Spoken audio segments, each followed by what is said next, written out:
नमस्कार दोस्तों, आप सभी का हमारे YouTube चैनल में आप सभी का स्वागत है। आज हम बात करेंगे परवल की खेती के बारे में।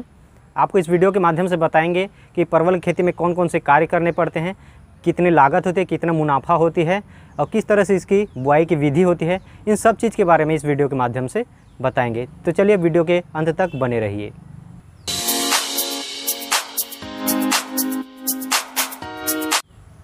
दोस्तों, परवल की खेती के लिए गर्म और अधिक आर्द्रता वाली जलवायु उपयुक्त होती है। इसके लिए सालाना कम से कम 100 से 120 सेंटीमीटर वर्षा आवश्यक होती है और इसकी टेम्परेचर की बात करें तो कम से कम 5 से कम टेम्परेचर नहीं जाना चाहिए, 5 डिग्री सेल्सियस से अधिक ही होना चाहिए, जिससे हमारा फसल जो है अच्छा होता है। बात करें दोस्तों इसकी बुआई के बारे में। बुआई का जो समय रहता है जून के 15 दिन के बाद एक होता है और दूसरा होता है अक्टूबर मतलब अगस्त के बाद, अगस्त के दूसरे सप्ताह में। तो हम कह सकते हैं साल में इसको 2 बार लगाया जा सकता है। पहले इसको लगाने के लिए हम जुलाई में लगाते हैं और दूसरा होता है अक्टूबर और नवंबर में लगाते हैं। बात करें इसकी मिट्टी के बारे में तो इसके लिए सबसे उपयुक्त मिट्टी होती है रेतीली और दोमट मिट्टी, जो हमको अधिकतर एक नदी तालाब के किनारे वाली जो मिट्टी होती है उसमें देखने को मिलती है। इस तरह की मिट्टी में हम फसल अगर लगाते हैं तो उसमें अधिक पैदावार देखने को मिलता है और हमारा पौधा भी विकसित होने में अधिक समय नहीं लेता, जल्दी हो जाता है। इस तरह से हमने भूमि का चयन तो कर लिया, तो अब हम खेत तैयार किस तरह से करते हैं आइए चलते हैं। हम इस फसल को लगाने के लिए मेड़ विधि, जो कि हम मेड़ लगाकर इस फसल को किनारे किनारे में लगाते हैं, उसके लिए हमें क्या करना है, ट्रैक्टर की सहायता से कम 2 बार जुताई करते हैं। 2 बार जुताई करने के पश्चात उसमें हम 200 से 250 क्विंटल जो गोबर खाद होता है उसका छिड़काव कर देते हैं और ऊपर से उसके बाद में फिर से एक बार ट्रैक्टर चला देते हैं, जिससे मिट्टी जो है भुरभुरापन आ जाता है उसमें और अच्छी तरह से मिक्स हो जाता है गोबर। ठीक है, इस तरह से आपका खेत तैयार हो जाता है। दोस्तों, हम इसके 3 हाइब्रिड बीज के बारे में आज बताएंगे। हमने 3 ही बीज के बारे में चयन करने के लिए बताया है, जो कि बहुत ही मार्केट में अच्छा प्राइस मिलता है और इसका फल भी अधिक लगता है। तो पहले नंबर पर हमने रखा है स्वर्ण अवलौकिक करके एक हाइब्रिड किस्म है। इसका जो फल होता है एक अंडाकार शेप का होता है और इसकी फल की लंबाई जो होती है 5 से 8 सेंटीमीटर तक होती है। इसके फल के अंदर जो है बीज बहुत ही कम देखने को मिलता है और इसमें बहुत ही मोटा गूदा रहता है। और इसकी उपज उत्पादन की बात करें तो 225 से आपको 250 क्विंटल पर हेक्टेयर मिल जाता है। दोस्तों, दूसरे नंबर पर हमारे किस्म के बारे में बात करें तो दूसरे नंबर पर हमने रखा है स्वर्ण रेखा, जो कि इस फल का जो आकार होता है 8 से 10 सेंटीमीटर लंबा आपको देखने को मिल जाता है।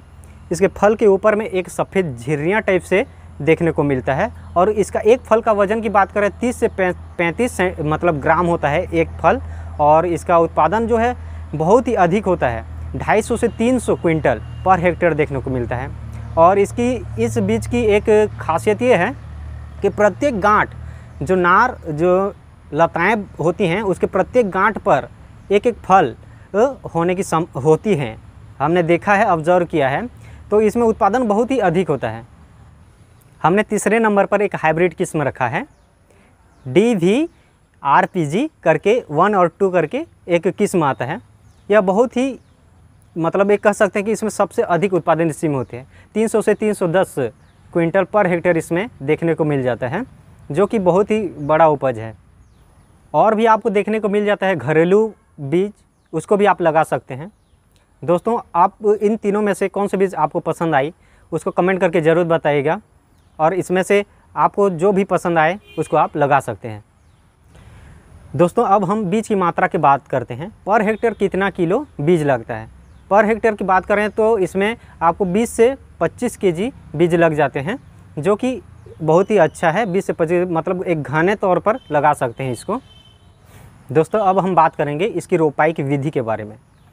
इसको हम समतल खेत में भी लगा सकते हैं और इसको मेड़ बनाकर भी लगा सकते हैं। अधिकतर मेड़ बनाने में अधिक अच्छा होता है। मेड़ के किनारे किनारे में हम बीज को लगाते हैं। मेड़ की जो डिस्टेंस होती है, एक मेड़ से दूसरे मेड़ की दूरी जो होती है 1 से 1.5 मीटर की रखते हैं और एक मांदा से दूसरे मांदा की दूरी भी 1 से 1.5 मीटर रखते हैं। अगर हम जो भी पौधे लगाते हैं उसके तने को काट काट कर लगाते हैं, जो कि कम से कम 1 मीटर का तना का लंबाई जो 1 मीटर रखते हैं, और हम गड्ढा खोदते हैं बीज को मतलब पौधे को लगाने के लिए कम से कम आधा मीटर। आधा मीटर में क्या करते हैं, उसमें थोड़ा बहुत जो भी है खाद डालते हैं, उर्वरक डालते हैं। उर्वरक के बारे में बाद में बात करेंगे। उर्वरक डालते हैं, उसके बाद हमारा जो तना होता है उसको आधा गाड़ देते हैं ज़मीन से, है ना। तब उसको गाड़ने के पश्चात आधा मीटर का जो वो तना रहता है बाहर की ओर निकला हुआ रहता है, आधा ज़मीन के अंदर रहता है। दोस्तों बहुत से लोगों को ये पता नहीं रहता है कि इसमें कौन सा मतलब नर का पौधा है और कौन सा मादा का पौधा है। इसमें 2 तरह का पौधा आता है, नर और मादा करके। तो इसमें हम लगाते हैं नर और जो है मादा का जो रेस्क्यू होता है, मतलब अनुपात मान सकते हैं। तो नर का 1 पौधा और मादा का 10 पौधा। जैसे हम क्यारी लगाते हैं या तो मेड़ में लगाते हैं, 10 पौधे अगर हम मादा के लगाते हैं तो लास्ट में 1 पौधा नर का लगाते हैं। इस हिसाब से लगाने से क्या होता है, हमको पैदावार अधिक होता है।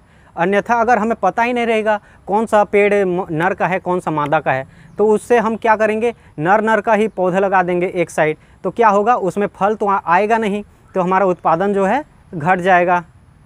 तो इसलिए 10 मादा का पौधा और 1 नर का पौधा लगाते हैं, ठीक है। दोस्तों हम कैसे जान सकते हैं कौन सा नर का पौधा है और कौन सा मादा का। तो दोस्तों देखेंगे कि पेड़ जैसे जैसे बड़ा होता है, जिसमें फूल फल आना चालू हो जाता है, तो देखेंगे कि मादा के पौधे में अधिकतर फूल और फल आना स्टार्ट हो जाएगा, और नर का पौधा खाली बढ़ते ही जाएगा, ना ही उसमें फूल आएंगे ना ही फल आएंगे, वो ऐसे ही बढ़ता ही रहेगा। इस तरह से हम नर और मादा का पहचान कर सकते हैं। दोस्तों बात करें हम उर्वरक के बारे में, जब हम पौधे लगाते हैं सबसे पहले हमने बताया था कि 2 से 250 क्विंटल जो गोबर खाद होता है जुताई के टाइम में हमने डाल दिया था। तो अब जो है मादा में डालने के लिए हम एक रेस्क्यू मतलब अनुपात तैयार करते हैं, जिसमें 90 केजी आपका यूरिया रखते हैं, 40 केजी पोटास और 60 केजी DAP। तीनों का अच्छी तरह से मिक्स करने के पश्चात थोड़े थोड़े हर एक मादा में डालते जाते हैं और मिट्टी उसके साथ दबाते जाते हैं, ठीक है। ये तो हो गया आपका उर्वरक। इस तरह से हम उर्वरक को डालते हैं। दोस्तों जैसे इसमें नार बढ़ने लगता है, इसकी लताएं थोड़ी सी जैसे बढ़ती हैं, तो इसको एक सहारा प्रदान करने की ज़रूरत होती है। अगर हम इसको नीचे ही छोड़ देते हैं, जब हम सिंचाई करेंगे तो इसकी पत्तियां जो है गलना चालू हो जाएगी। इसके लिए हमें एक स्टेपनी विधि का भी उपयोग कर सकते हैं, जिसको हम स्टेपनी के रूप में एक बाँस गाड़ सकते हैं।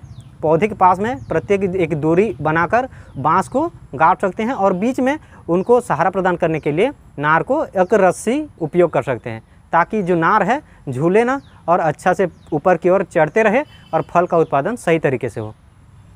दोस्तों सिंचाई की बात करें तो गर्मी के सीज़न में तो हमको अधिक पानी की आवश्यकता होती है इस फसल के लिए।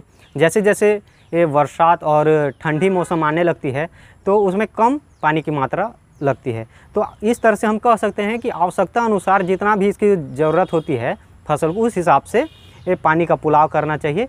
ये चीज़ ध्यान रखना चाहिए कि हमेशा कम से कम नमी बनी रहे खेत में, ज़्यादा सूखापन न हो। दोस्तों आपने देखा होगा हम जो भी फसल लगाते हैं स्वाभाविक है कि उसमें खरपतवार तो आना तय है, उसमें रोग लगना तय है। तो हम बात करेंगे इसमें कौन कौन से खरपतवार है, मतलब उसको रोक सकते हैं खरपतवार जो लगते हैं। तो उसके लिए हमको निनाई कुड़ाई करना है। निनाई कुड़ाई समय समय पर ज़रूरी है, उसको हम करके खरपतवार को रोक सकते हैं। और उसके लिए जब छोटा छोटा मतलब जगह तो काफ़ी रहता है मेड़ विधि में, तो उससे जो हम फावड़ा चला सकते हैं, उसे फावड़ा में हल्का खुदाई कर सकते हैं किनारे किनारे पर, ताकि खरपतवार जो है फसल को मतलब दबा ना सके, उसको नष्ट न कर सके।